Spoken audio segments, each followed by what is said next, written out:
समीर, आपका जो इंटरव्यू है बेहद ही खास रहा और कई खुलासे भी यहां पर अजीत पवार ने किए।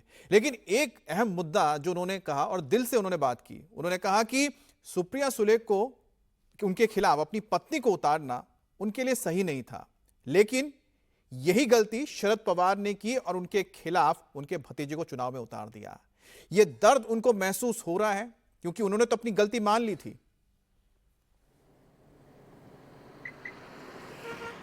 बिल्कुल अमित, अजित पवार का इशारा उसी ओर है कि जो गलती उन्होंने लोकसभा चुनाव के वक्त की, सुनेत्रा पवार को अपनी बहन सुप्रिया सुले के खिलाफ मैदान में नहीं उतारना चाहिए था, वो गलती उन्होंने कर दी। उससे सबक उन्होंने सीख लिया, लोगों के सामने स्वीकार भी कर लिया। लेकिन अब ठीक वही गलती विधानसभा में शरद पवार की ओर से क्यों हो रही है?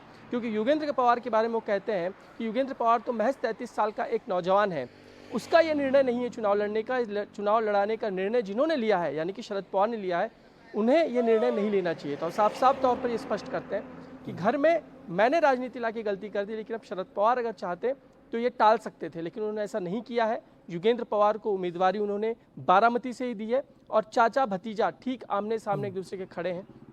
अब वो इस और भी इशारा करते कि जब उन्होंने पार्टी पॉलिटिक्स शुरू की, इलेक्टोरल पॉलिटिक्स शुरू की, उस वक्त जो बच्चे हुआ करते थे वो आज वोट देने के लायक हो गए। उन्होंने उसको, उस पूरे वोटर्स को उन्होंने बड़े होते हुए देखा, उस पीढ़ी को बड़े होते देखा है और वो अजीत दादा के साथ हैं। इसीलिए वो इस और भी इशारा है कि बारामती की जो जनता है, जो युवा है, नौजवान है, वो भी अजीत दादा पवार के साथ इस बारामती के इस विधानसभा चुनाव में खड़ा रहेगा।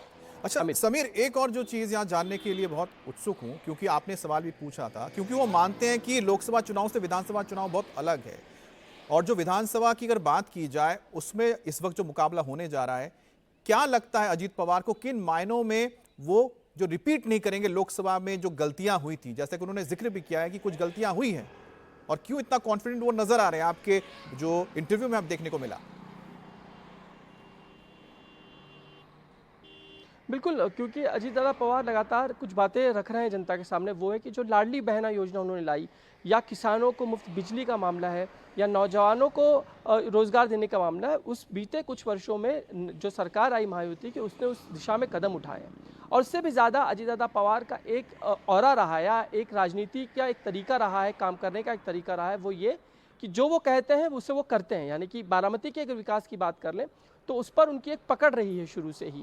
वो फिर रास्ते बनाना हो, या बड़ा सा बस स्टॉप बना लेना हो, या बाकी के नौजवानों को रोज़गार देने की बात हो, इन सारी चीज़ों को लिए लगातार करते रहे। इसीलिए वो इस कॉन्फिडेंस के साथ अपनी बात रखते हैं कि आने वाले समय में भी जनता, जो लोकसभा में जो गलती हो गई सो हो गई, लोगों का जो गुस्सा था वो उतर चुका है, उन्होंने अपनी गलतियां भी स्वीकार कर ली हैं अजीत पवार ने। इसलिए अब जो है जनता उनको साथ देगी, ये कॉन्फिडेंस वो जाहिर करते हैं। इसलिए लगातार हम देख रहे हैं कि हर एक गांव में पहुंचकर बारामती के वो लोगों से मिलकर। अच्छा, अजीत पवार ने एक और बात कही थी, उन्होंने कहा था कि जो अल्पसंख्यक हैं और जो दलित हैं वो कहीं ना कहीं बिखर गए थे लोकसभा चुनाव में। 400 पार का नारा, उसके बाद संविधान की बात, ये तमाम चीजें जो आ रही थी, इस बार कितना कॉन्फिडेंट है? क्योंकि उनके साथ एक बड़ा तबका है जो अल्पसंख्यक का है, यानी मुस्लिमों का है, जो जुड़ा हुआ है उनके साथ।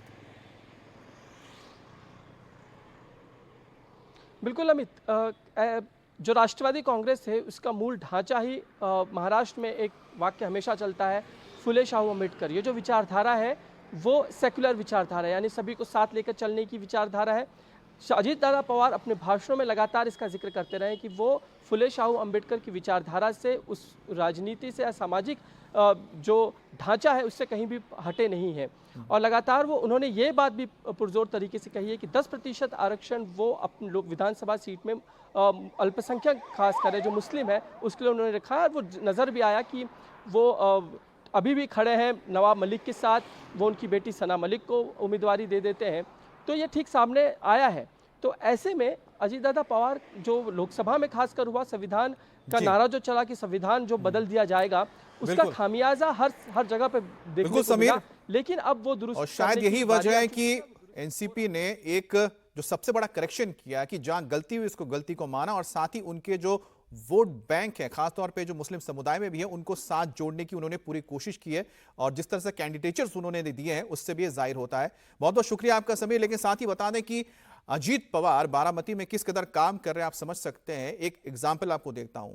उन्होंने एक दिन में 29 गांव का दौरा किया बारामती में, घर घर जाके लोगों से मुलाकात किए। तो अब समझ सकते हैं कि वो कितने सीरियस हैं और साथ ही साथ बारामती से कितने जमीन से वो जुड़े हुए हैं।